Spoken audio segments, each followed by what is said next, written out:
గురించి, ఒక Clopas plus ఎమ్మా అనే మార్గం గురించి రెండు చిన్న మాటలు చెప్పి ముగిస్తా. ఈ 24వ అధ్యాయంలో జరిగినది ఒక ఎన్కౌంటర్ అన్నమాట. ఒక ప్రత్యక్షత.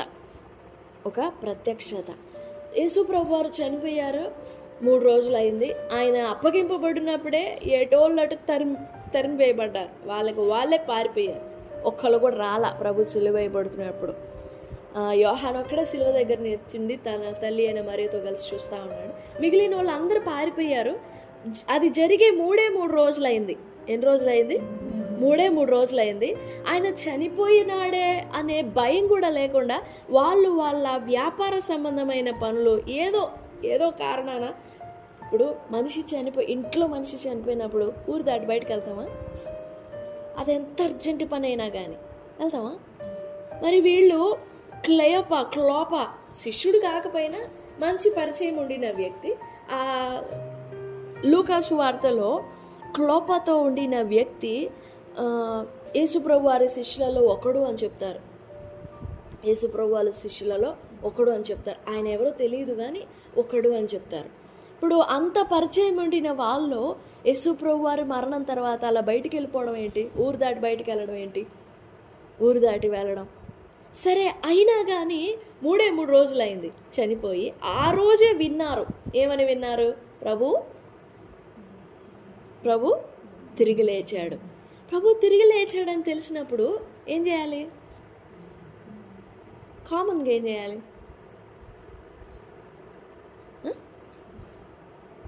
మీరు చెప్పండి, ఏం చేయాలి? మరి మా పనులన్నీ ఆపేసుకొని ఇంట్లో కూర్చోమంటావా ఏంటి అన్నట్టుంది. సంతోషం అసలు అది ఒక పండగ కదా. చనిపోయిన వాడు తిరిగి లేవడం ఏంటి?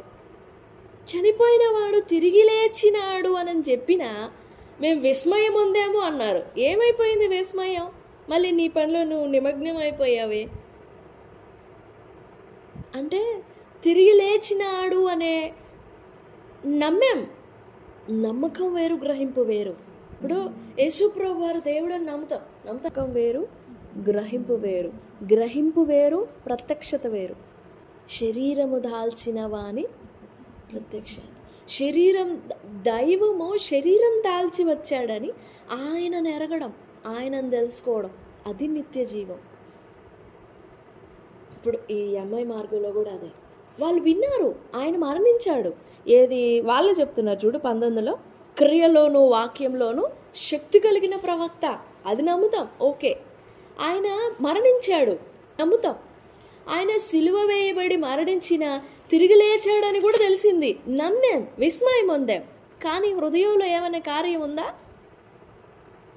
అదే ప్రత్యక్షత లేకపోవడం అంటే, గ్రహింపు లేకపోవడం అంటే.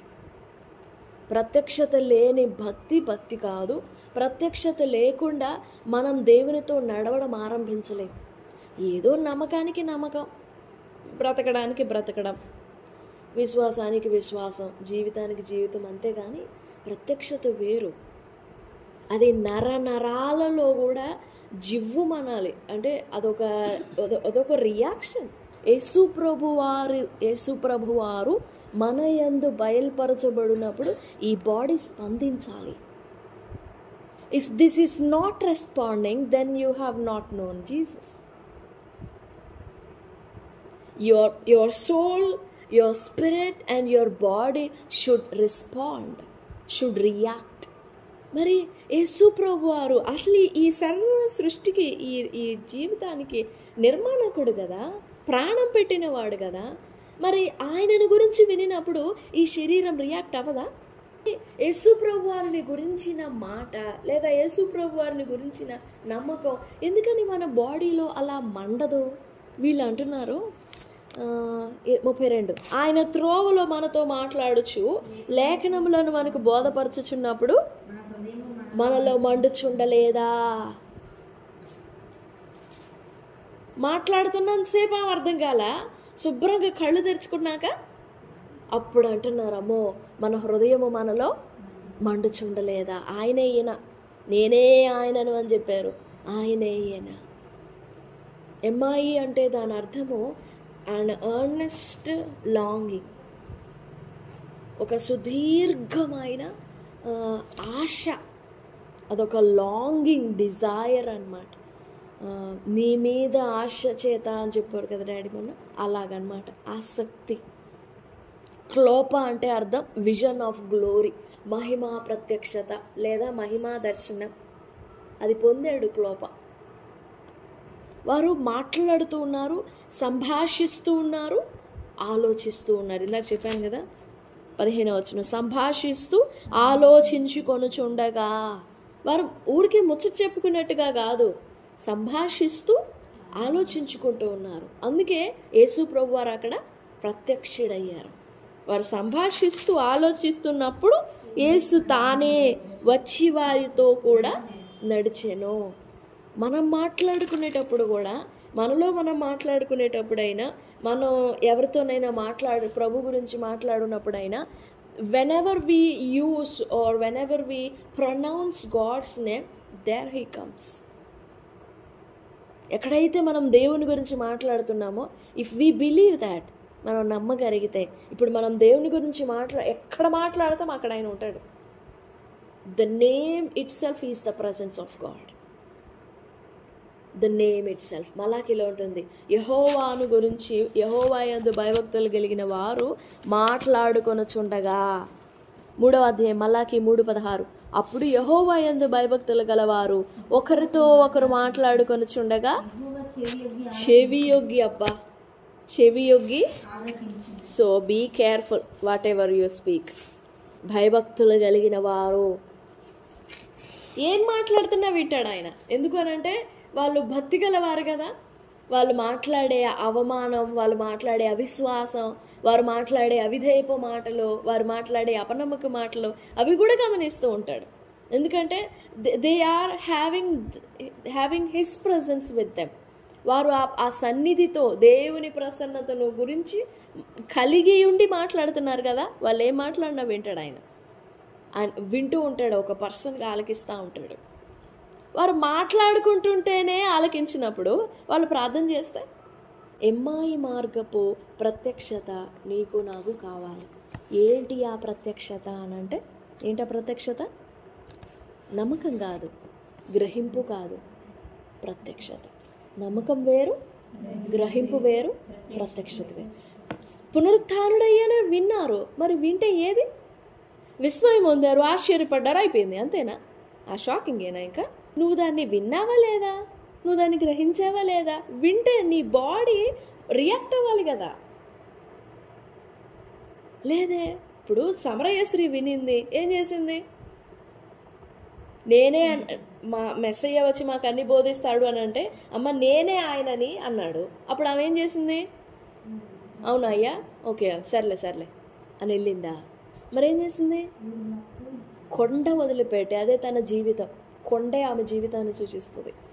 కొండను వదిలిపెట్టి, విడిచిపెట్టి, అక్కడ పడేసి ఊర్లోనికి పరిగెత్తింది. ఎందుకు? తన శరీరం, తన ప్రాణం, తన ఆత్మ ప్రభు మాటకి, ప్రభు వాక్యానికి, ప్రభు ప్రత్యక్షతకి, ఆయన మాటలకి, ఆయన ప్రేమకి, ఆయన చూపించిన ఆయన దర్శనం అంతటికీ కూడా స్పందించింది. So she left everything. ఊళ్ళోపలికి పరిగెత్తేసి మొత్తాన్ని పిలుచుకొని వచ్చింది.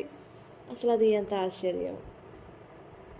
ఓ సమరయశ్రీ పిలిస్తే ఊళ్ళో ఉన్న వాళ్ళందరూ రావడం ఏంటి? మనం పోయి పిలిస్తే వస్తారా? పొందిన ప్రత్యక్షత అంతటిది కదా. మనం కూడా పొందితే మనం పిలిచిన వస్తారు. అవునా కదా? ఖచ్చితం. ఎందుకంటే మన మాటలు కాదు కదా అయ్యి. మన జీవితంలో మనం చూసిన లేదా మనం అనుభవించిన ఆ ప్రభావాన్ని ప్రజలు ఖచ్చితంగా నమ్ముతారు. వారు భోజనం చేసిన తర్వాత, వారు కళ్ళు తెరవబడిన తర్వాత వెంటనే అదృశ్యుడైపోయాడు ఆయన.